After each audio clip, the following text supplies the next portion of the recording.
Welcome to Moon Motors YouTube channel. आज आपलोक देखाम Renault Kwid RXT model 2020 model fast ओनार गाड़ी। Bumper to bumper original paint पाब। इंजिन बॉडी सील आछे। नगाँव रेजिस्ट्रेशनर गाड़ी है। या आस्किंग प्राइस 360 नेगोशिएबल हो जाब। 130 मान डाउन पेमेंट दिले फाइनेंसत ओলাই যাব। आहकचोन टायर प्रोफाइल तो चाओ। टायर प्रोफाइल देखिए पासे 80 to 90% আছে।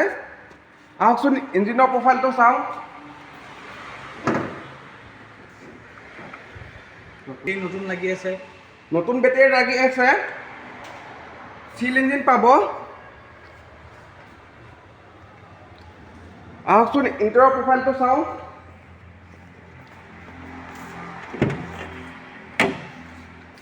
लीडर सीट कवर लगी আছে। एंड्रॉइड सिस्टम पाई যাব। रानिंग होइसे 35,000। पावर विंडो पावर स्टीयरिंग पाई যাব। एसी हिटर रानिंग कंडीशन আছে। गाड़ीखन যদি কাৰোবাক পছন্দ হৈছে স্ক্ৰিনত দিয়া নম্বৰত কন্টেক্ট কৰিলে হ'ল। ধন্যবাদ।